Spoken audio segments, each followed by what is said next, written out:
There is a document called The Revolution in Military Affairs and Conflict Short of War, written by Stephen Metz and James Kivett, and it is from the U.S. Army War College, part of the Strategic Studies Institute, dated 1994. And the interesting thing about this is that it refers to a device that will be implanted under the skin, to which it cannot be removed, and it will be referred to as this IPLD, Individual Position Locator Device. In fact, it states that every American could receive an IPLD permanently implanted under the skin with automatic remote activation.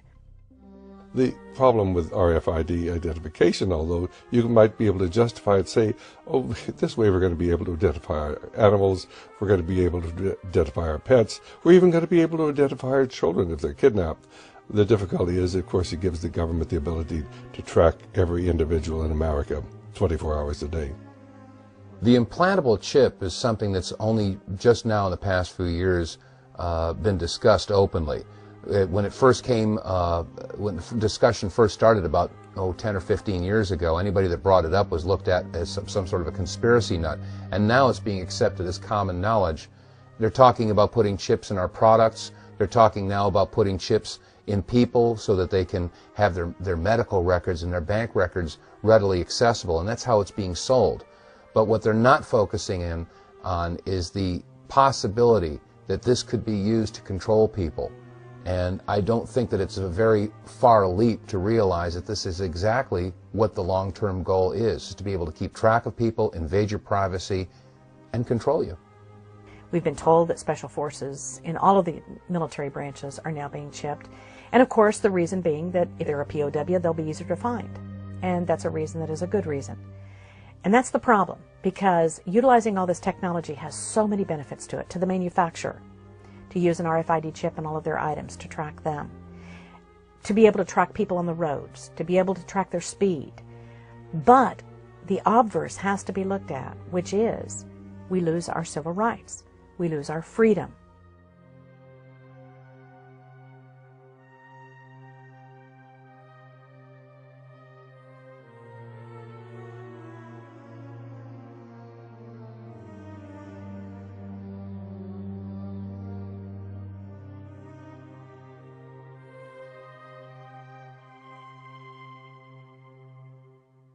There have always been those who wanted to control others. There have always been those who believed that they were born to rule and the others were born to serve.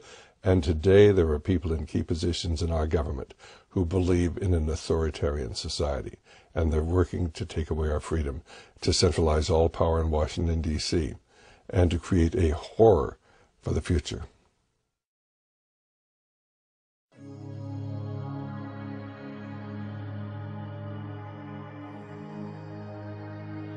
To understand the true motives behind some of this legislation and some of these contingency plans and some of these regulations, you only have to read George Orwell's book, 1984. And you find that back in 1948, when this was written, they foresaw a future society where everyone was just a cog in the machine and everyone was labeled, numbered, identified, and this was before the age of the computer. So they've been working at this for some time, but now it's coming to fruition thanks to digitization and computerization. Let's think outside the cage for a second. If we are indeed moving towards an Orwellian 1984 scenario, and if information is being controlled and withheld and manipulated and massaged to direct the people towards a certain agenda, doesn't common sense also tell us that for those that refuse to fit into the mold, that continually think outside of the cage, those people are going to have to be somehow discredited. They're going to have to be ridiculed. They're going to have to be demonized and persecuted. The U.S. government is increasingly putting money toward military operations, referred to as military operations other than war. These are often seen as non-lethal weapons. DARPA, Defense Advanced Research Projects Agency, has a number of weapons that they call soft kill weapons. The weapons sort of where you wish you were dead, you just weren't killed when they were used, because they can be very painful, they can be very damaging. Acoustic weapons that can destroy the hearing of people, lasers that destroy sight, microwave weapons, active denial weapons as they're called. one that is now being utilized in Iraq called Project Sheriff. These weapons are devastating. They can cause intense burning. I mean, real intense burning, up to 120, 130 degrees, in which an individual feels as though they're about to die, and unless the laser or the microwave is removed from them, there is no relief from the pain. What frightens me is that these weapons are used not for a war zone, but for a community, a city, a riot control situation. I think their end goal is to find some way to reverse our freedoms and our rights to do the things that have been guaranteed us by our Constitution. And I think that our president in particular wishes to skirt his responsibilities and take advantage of doing what he wants without having legal permission worldwide and also in the United States. I think our forefathers would roll over in their graves knowing that we were rescinding as many rights to fight a war that is an unjust, immoral, and illegal war. And I think that there's a larger plan behind this. I think that the reason they're doing that is not just to protect this country or its people, but I think it's to control the people. I think it is in an effort to take freedoms away so that our people en masse don't know what's really happening, and they keep them in a state of fear. And if they're in a state of fear, they're easy to control.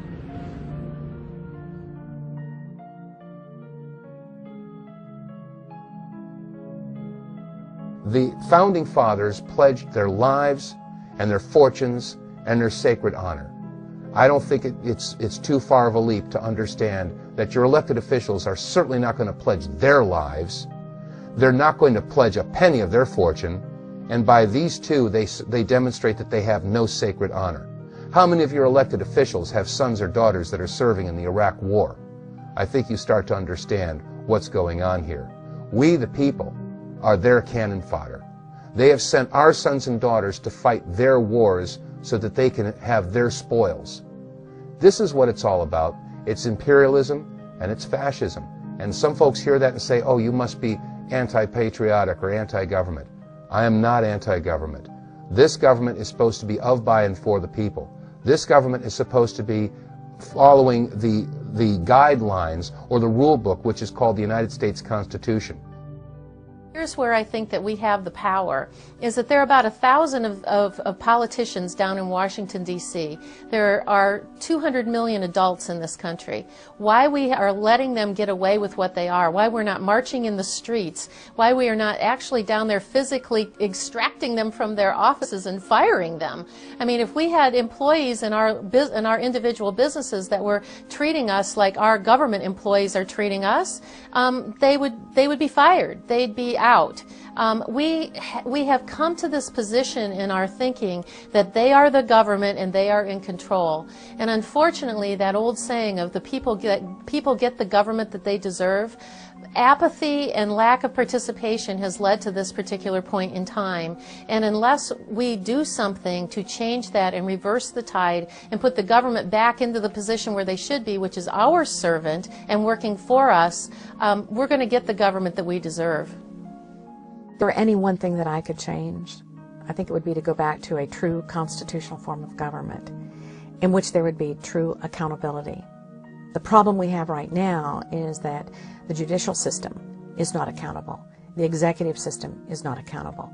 And so therefore we have a government run amok that controls its people with many, many regulations and laws, many of which are not constitutional. So to return to a constitutional form of government is an absolute. We have to do that. And without that, we have no hope. Why are we so naive to think in this country that we have a government of, by, and for the people, when time and time again you look at the people that are in power and it's always the same families? I mean, look at the Bush family. I mean, we're talking a century now that family has been in power. And common sense also will tell you that if we have in this country public servants, the elected officials, they like to call themselves public servants. Well, common sense again. The governor lives in a governor's mansion, okay? The senators, the representatives, the president, elected officials, they all have chauffeur-driven limousines. A congressman or a congresswoman need only serve one term, and they get retirement for life. They have health insurance and benefits, and they have limousines. Wait a second, they're supposed to be the public servants, and yet they're living in mansions, and they go to work in great big hallowed halls of marble and glass. If they're the servants, and we're the masters, why are they living like kings, and the rest of us live like paupers? These are questions that are so basic and common, and yet no one ever asks these things. This is the structure that has been basically put into power and continues today, and the powers that be are not going to give it up without a fight. First of all, you have to understand what is going on. Secondly, you have to learn how to present it to others. You've got to educate people. You'll talk to them, maybe they're not going to want to listen to you. Your job is not to convince them. Your job is to tell them the truth and try to get them to begin to think. Because as things get worse, and they are going to get worse, why we hope that down the line they're going to begin to remember what you say. And then I would honestly believe that we have to be active as far as the political process is concerned, realizing that the political process has been corrupted, that through the voting machines and through the control of the media, they are largely able to control the electoral process. But if we can start simply in one city, if we can start in one precinct or one district or one county or in one state, we can gradually begin to move towards taking America back. Up until this century, the year 2000, if you didn't like what was going on, you just moved. You got away from it and started off again. Got your little house on the prairie and lived your own life. The problem today is there's no place to go. We're going to have to turn, and we're going to have to confront Big Brother, and we're going to have to struggle if we're going to maintain our individual liberty and freedom.